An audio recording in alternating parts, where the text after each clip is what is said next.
वाला मिला ना होता।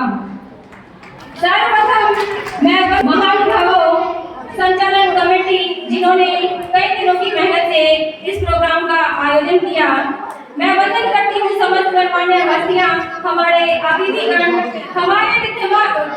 हमारे बीच में विद्यमान मेरी मातृशक्ति जिसे बाबा साहेब ये अधिकार देकर गए कि वो चार दीवारी से बाहर निकले, आज हमारे बीच में है।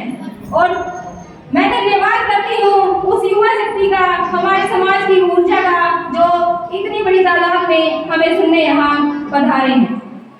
तो आज हम उस महान व्यक्तित्व का जन्मदिन मना रहे हैं जिन्होंने हमें सिर्फ जीने का अधिकार ही नहीं दिया बल्कि भारत के लिए का अधिकार भी दिलवाया।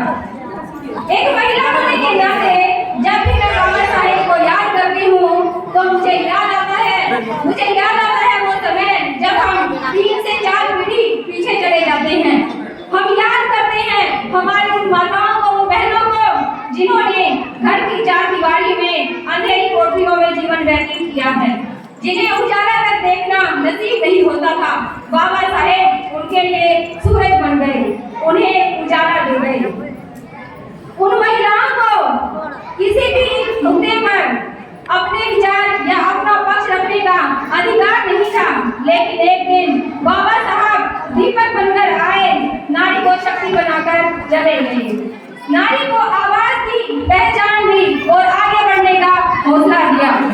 आज अगर हम अपने सपनों को जी पा रहे